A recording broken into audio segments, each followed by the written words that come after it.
Good job, good job, good job. Way to go, way to go. Hi, and welcome to another edition of Talking Sports.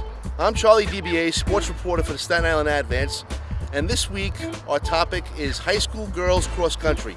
Our guest is St. John Villa coach Mike Proffitt. Mike, thanks for joining the program. Thank you very much for having me. Okay, now St. John Villa is not only the defending island champs, but they are the defending intersectional champs, Right. and they finished 17th in the state last year.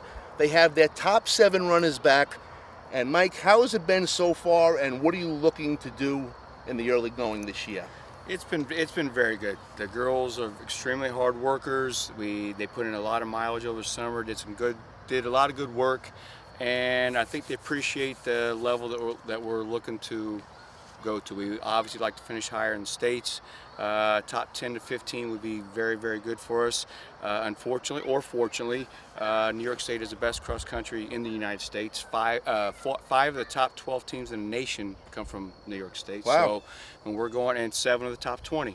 So when we go upstate, we're running against not just the state's best, but the nation's best. So to come top 10, 15 in the state would be a very good accomplishment for us. Okay, and they have, as he said, aspirations to do better than their 17th place finish last year.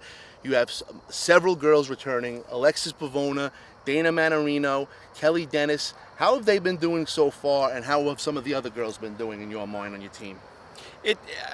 I'm in a very unique situation, having all 7 back. They all help each other. As you see, we work as a pack. They help each other along. Not every day you can't be on every day, so the pack pulls each other along, which is, for me, is very good, because on one day one person's off a little bit, they help each other out, and they spur each other on, and they keep each other motivated, keep each other working, and it's a very good situation as a coach to be in, because I have a revolving who's best this day, and it just keeps revolving around. It's a very good situation to be in.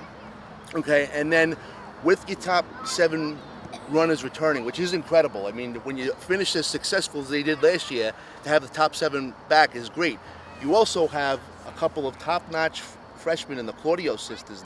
Now you have 9 runners who are capable of doing damage. Is this a problem for you? I would imagine it's a good problem, but how do you sort things out?